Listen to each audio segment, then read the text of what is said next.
8 p.m. And at that, I will hand it off to Director Fields. Oh, and Director Kinch. Good evening. So we are here to do an end of the year report. And we have Laura Kintz here, the Director of Elementary Programs, Director Fields, the Director of Secondary Programs, Carol Kinch, Director of Student Services, Dr. An, who is our Director of Equity and Inclusion, and Paul Verstraete, who is going to share about the assessment data that we are going to show you today. So you have seen these key indicators in prior presentations at the beginning of the year. We gave you an update in the middle of the year. And we can move forward a couple slides. I don't know who's to the focus areas. And just a quick reminder, it's the 1 through 7. I'm not sure what people are looking at, so here's what I'm looking at. Just a quick reminder that these are what we're calling indicators of success for a student through their high school journey. These are the indicators that tell us a student is on track to high school graduation, which is having students choice ready by the time they end high school is one of our main goals. And so you're going to hear Paul talk about these different data indicators. What we would like you to do, those of you who are participants, is to jot down noticing and wonderings as you listen to Paul, and then we'll take questions and comments at the end of the presentation. Data always brings up lots, like I always say, more questions than it does answers. So if you could figure out a way that you're going to remember your questions and comments, and we will get started on the next slide, which is, are we presenting?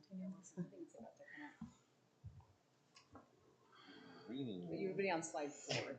We're going to start with reading.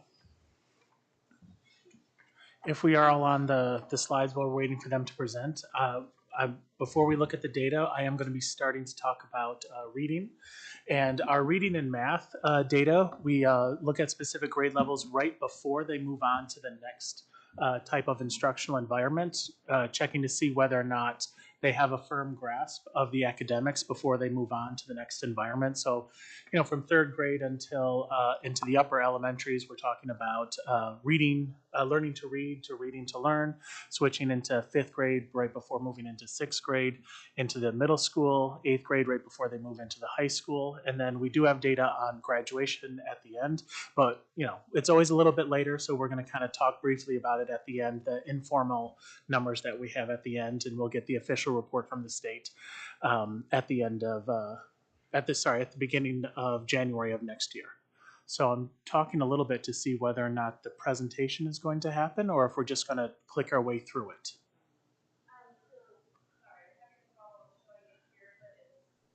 I see the reading. It is on the screen. Got it. Excellent. Yeah. So moving on to the first data slide where we're talking about, hey, it is up there. Moving on to the first data slide, which is the reading data highlights. We are talking about, like I said, 3rd, 5th, and 8th grade. With 3 years of data for our combined Spanish and English reading, we are able to start talking about a trend. And so we are seeing a trend in all 3 of our grades.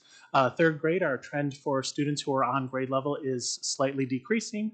For 5th grade, our trend is slightly increasing, and then our 8th grade, it's also increasing. So we now have 3 data points, and we can start talking about trends. Moving on to the next slide where we're talking about our focal groups, those students that we are focusing our attentions on to make sure that we close that gap.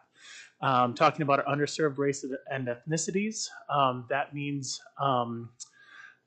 those students that the state has identified as needing extra support, which are students that are Hispanic, students that are Black African American, students that are Alaskan Native American Indian, and students that are Pacific Islander and Native Hawaiian. So the trend that we are seeing in our 8th grade is a trend upward, which is always good as they're moving on to the next, they're moving on to high school. But for the other 2, 3rd and 5th grade, we are either seeing a flip-flop, so really no trend, or a flat trend for these past couple of years. We cannot show all of the data for our students receiving English language development services because the percent is below what we are able to show. So as you know, whenever it's below 5% or above 95%, we can't say other than it's below 5% or above 95. And so looking at the data in let's see, I lost my spot.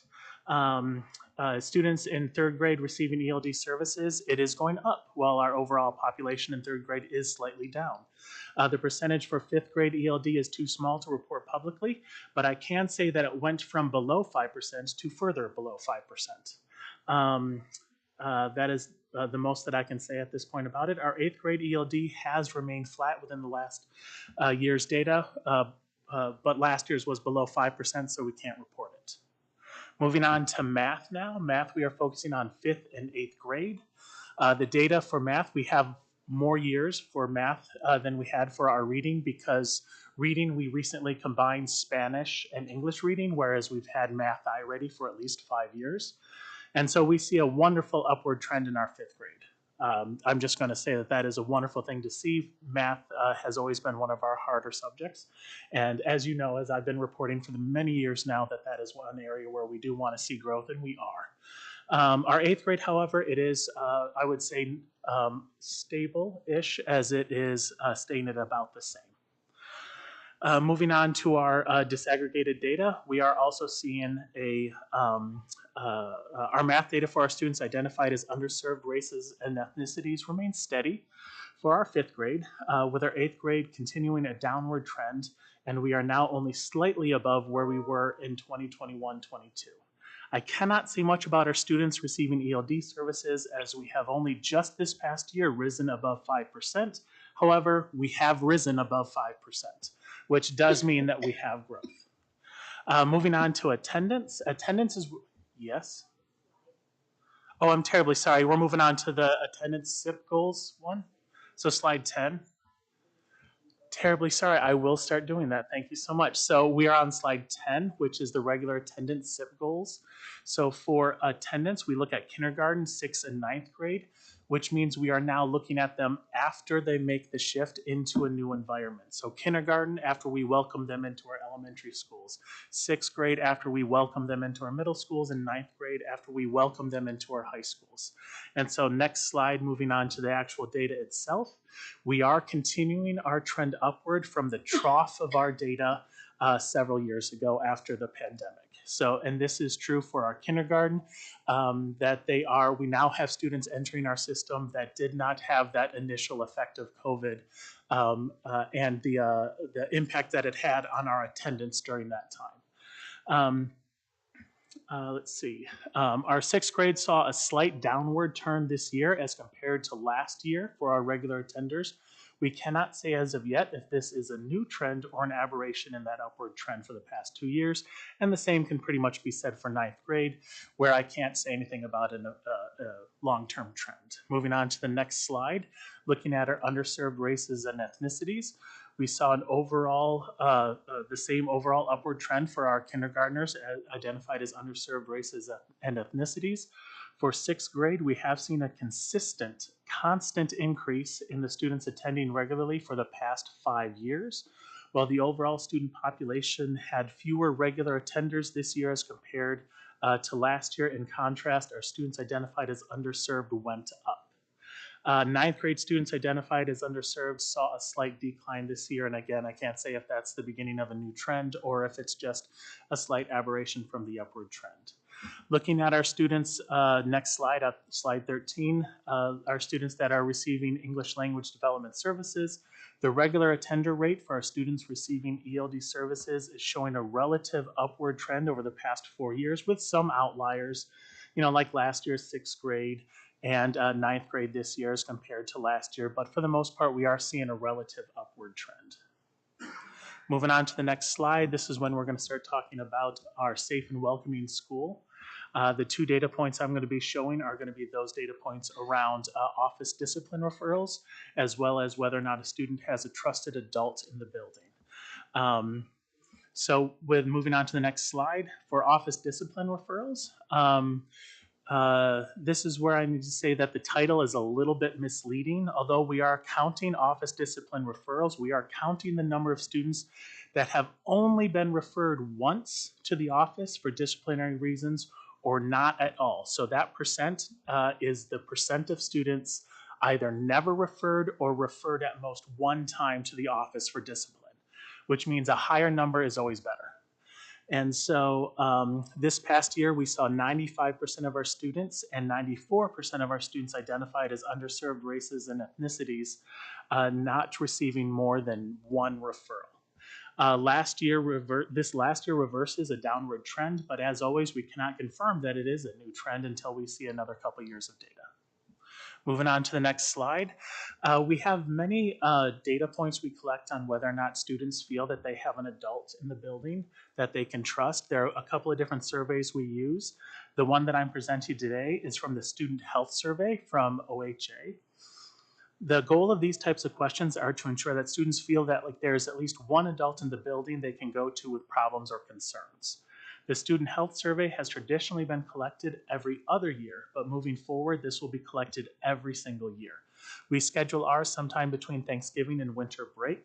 Across all 3 grade levels surveyed, we have seen a dramatic increase in the number of students that responded to the survey saying they agreed or agreed strongly with the statement that there is at least one teacher or other adult in my school that really cares about me. Moving on to the next slide, this is where we're going to talk about our 9th grade on track numbers, which is those students that have earned at least 6 credits by the end of the year.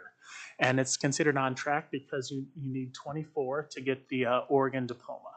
And so moving on to the last slide, moving on to credit attainment, we have seen a relatively stable trend in 9th grade students earning at least 6 credits before the end of the year, before the end of their first year in high school. We will get official numbers from ODE in the fall of next year. This is our own internal preliminary numbers that is not validated by the state as of yet, but it has remained relatively stable for our students overall. With some years being a little bit higher, some years being a little bit lower. The data also includes summer learning for previous years. So when the fall comes around, we add summer learning to it. So the drop this year may move up a % or 2 once we add the summer learning to it, which we will report again on when I come back before you in the fall. One of the reasons that we report on 9th grade success is its predictive nature towards graduation. Absent intervention, if you are not on track by the end of 9th grade, then it's harder to reach graduation date. But I believe Director Fields does have a little anecdotal data on how our students did this year graduating. So just to share, this is with seniors who are still enrolled with us as of that June date.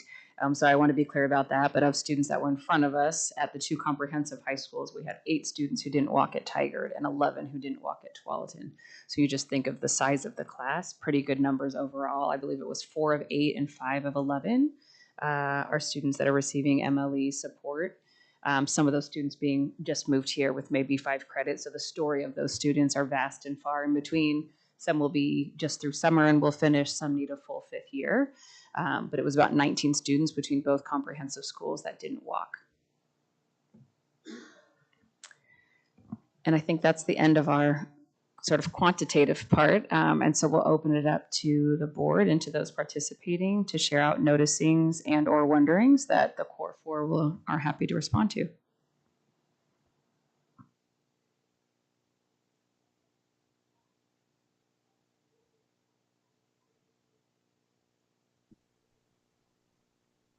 I can't see if anyone is, I mean, you guys can call on people if you see them. But if no one has anything, I'll go first. My noticing, so I wrote down 5th grade math, yay, exclamation points, and 6th grade attendance, yay. And really just kind of, I think now that we will have math and reading fully with iReady, like I'm interested and excited to see kind of a shift in the trend, kind of like we've seen with math around reading.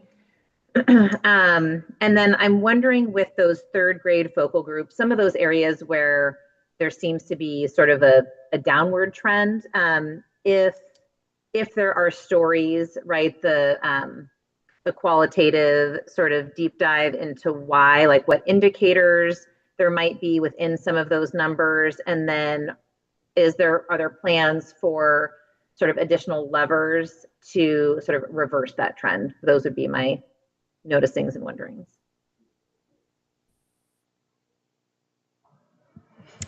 So thank you for your questions, Board Chair Irvin. We did analyze the third grade data, and one of the things that the principals brought up is that, you know, we have had the same reading program since about 2011. We did update the teacher's edition, and to your point about looking forward to an increase in scores with a new curriculum based on very current research and the science of reading, we are we're planning for an uptick in our student achievement data in third grade. But I also want to add that third grade is, you know, that very pivotal benchmark year where data suggests that the more students are proficient by third grade, the better chance they have of graduating high school as well. And then the kindergarten attendance also predicts third grade reading. So while it's a third grade dip in scores, it also speaks to the skills that we need to continue building in K through or pre-K through grade 2, starting with phonemic awareness and phonics. And then now we know about background knowledge, and that's what our new program will bring. And yes, yay on math. That is not a surprise that we saw an increase. And that was year 1, so we are planning for even a greater increase next year. Thank you.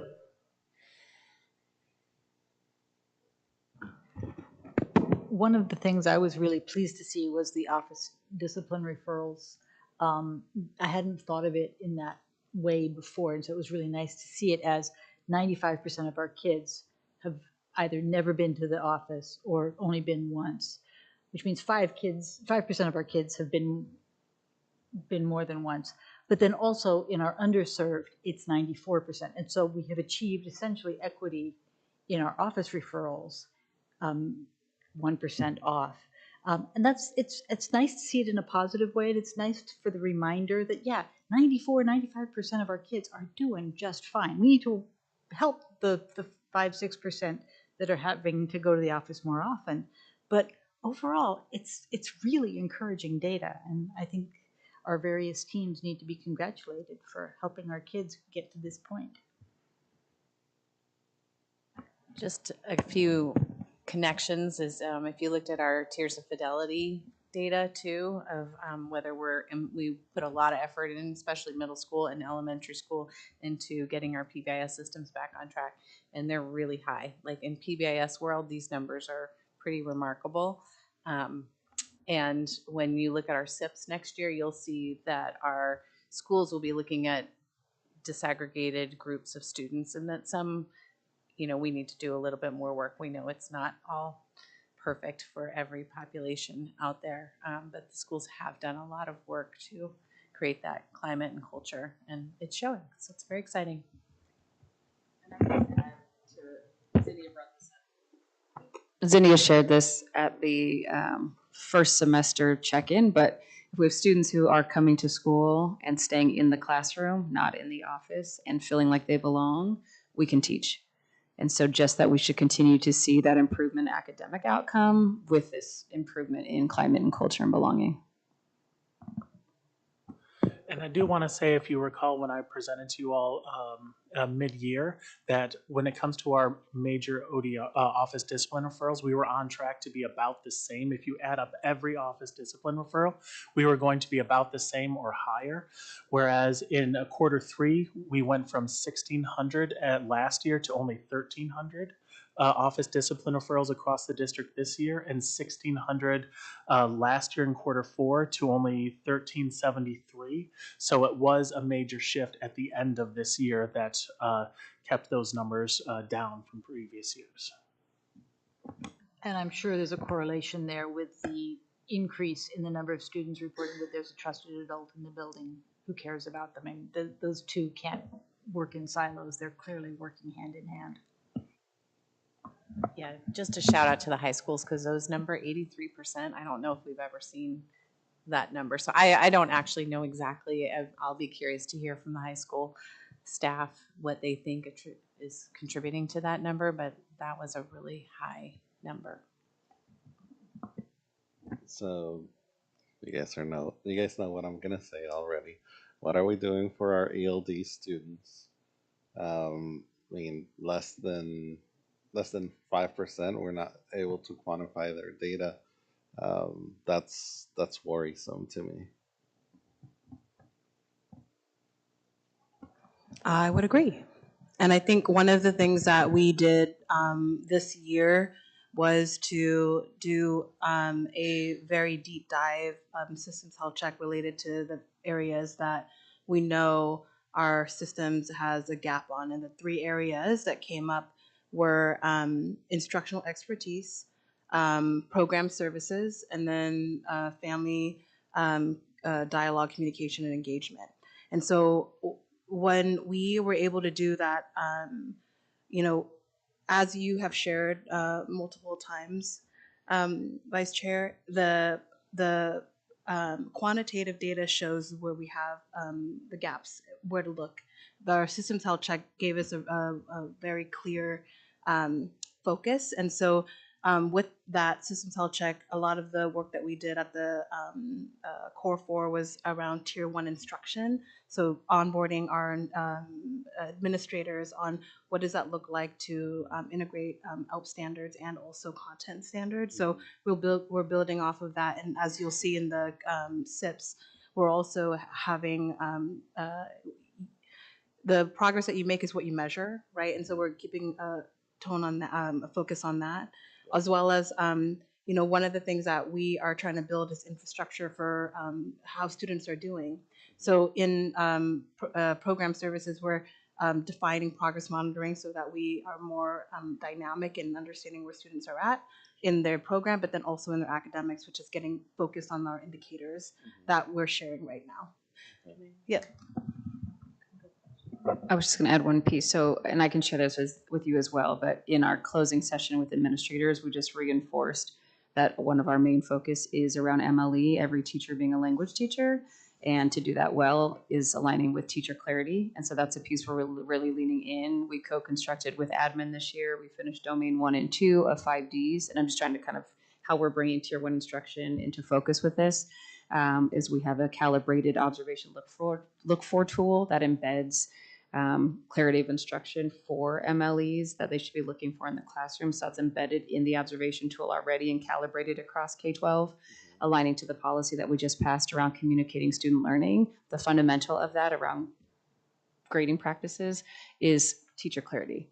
Do you know what you're teaching, what skill, and what should students know and be able to do? How are you measuring that? And so you're going to hear a lot of leaning into that around extracting the skill that we're trying to teach and how students know what is next to gain that skill and to expand that skill. So that's another piece around tier 1 that everyone's focused on. And who's doing that, you said? So we have rolled that out with administrators. We gave them kind of a 10-point entry plan into supporting grading in the board policy around grading practices. But again, really talking about what's the fundamental of that. It's instruction. It's teacher clarity. So you'll see that rolled out. For example, on August 27th, the middle school PD is focused around explicit academic vocabulary, background knowledge, and opportunities to respond with a real tie into literacy, specifically with the lens of MLE. High school will be focusing on teacher clarity as well. And what does that look like to extract the core learning across content areas with the lens of MLE? So you're going to see and feel that theme through staff PD, through the leadership of admin, and then through our leadership PD for admin. So, and I'm going to add a couple more connections here. So MLEs will continue, as Director Field said, continue to be a commitment of ours. So and the way I'm thinking about it is every data point we're going to look at all kids, and then what about MLEs? Like the MLE subgroup shows up in discipline data or attendance data. So we are committed to doing that across all of our lanes. And then I really want to emphasize something Director Kins said, because 3 of us were on our disproportionality committee that we started 3-4 years ago, looking at the overrepresentation of our Latin students in special education, the root cause going down to core, and it was the core instruction wasn't working, wasn't language rich. And I think the more I read, the more I'm trying to figure this out, like how do we move the dial? Background knowledge is so important.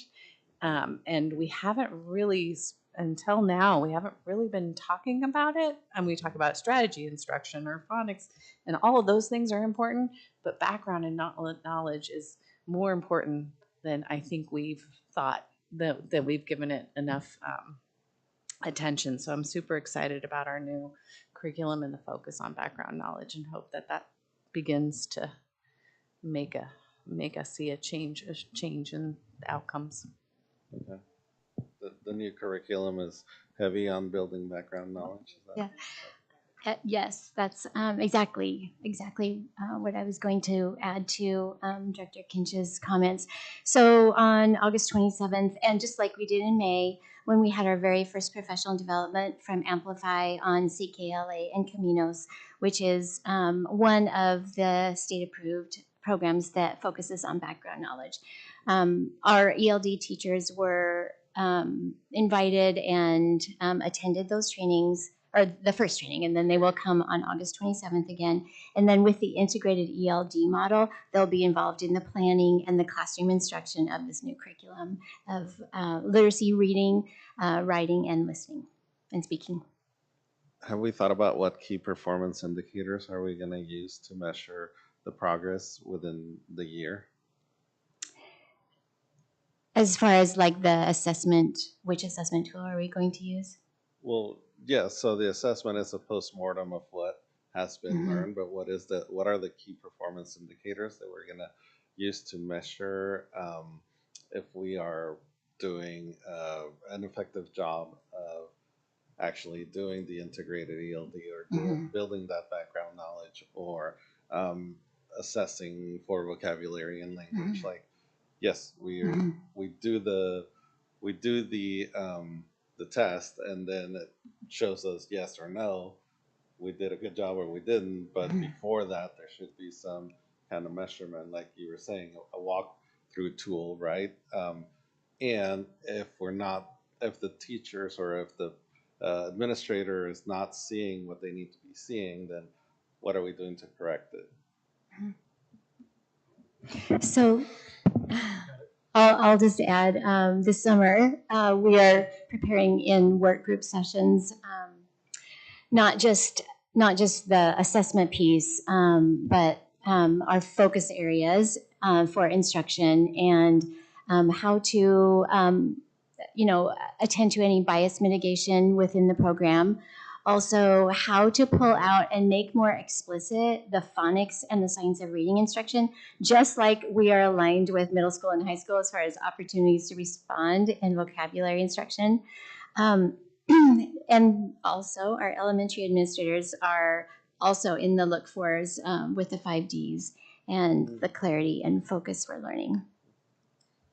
And just to clarify, Vice Chair Jaimes, are you talking about the formative assessment tools that we'll be using around diagnostics, especially when we start the school year? And Right. Yeah. Yeah. I believe, and correct me if I'm wrong, all those things are embedded into our programming and our curriculum, pre-K 5, right? And so we'll continue to use formative assessment tools, and that will in turn inform what types of instructional services we'll need to provide for students. I know when I go into schools, if a student receives a certain score in terms of their diagnostic, that might determine if they're in an intervention, for instance, to help bridge those gaps. Yeah, and I nerd out on this stuff, so we can move on to other things. Those are important questions. Yeah. I'll just do one last nerd out with you. Just knowing that over time, again, like with this idea of communicating student learning, is that with every standard, there's a proficiency scale of what students can and can't do, which it should tell us all the time, right? So you need to move in this standard around this skill, which is where we're going to pull you in for intervention. It's less about, do you retake a class? Do you make up 7 assignments? What's the skill that you don't quite have yet? And what do you need to gain that skill? And then what do you need to grow that skill after you gain it, at least at a proficient? And so building our system towards that is really what I'm excited about, especially at secondary, to really be able to say this is the skill that we know is actually problematic and getting in the way. And so that's where we're headed. Never mind. Yeah, we can talk later. This is really great, and I want to be mindful of, I know we started a little bit late. It's 6:08, I think, your time. And so kind of thinking about wrapping up any last noticings and wonderings before we break, so you guys have time to eat, but I want to make sure everybody is heard that had something to say. I have one really quick question. Sorry. Just in the student perception piece, I think that's great that we've seen so much improvement there. Really quick question. Do we capture any demographic data in those questions or in the information about student perception? Yeah, we do. The report that I was able to get is a preliminary report. The full report won't be coming out. I usually get access to a bunch of data sheets, and I'm able to cross-check different indicators, and so I will be able to do that in the future. But as of right now, I've only given the PDF of the report.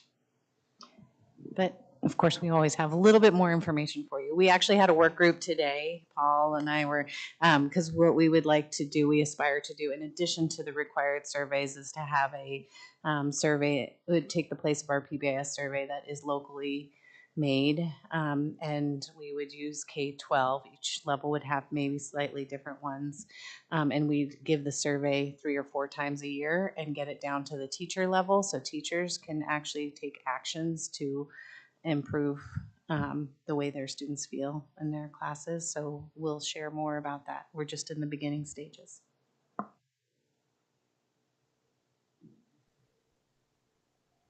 All right. Any last thoughts? Well, I know this is always such a heavy lift of data, so I appreciate all of you and Paul and just the team for really getting all of this information for us. And I just really quickly, I just wanted to sort of +1 or highlight that idea that all teachers are EL teachers. And it'll be interesting kind of now with the sort of teacher fidelity aspect where everybody is sort of having this training and this sort of teacher and professional development to see sort of how that is also like how that lever shifts some of these outcomes will be really interesting in the next couple of years. So I appreciate everybody's work on this. And with that, I will adjourn this work session at 6:10 p.m.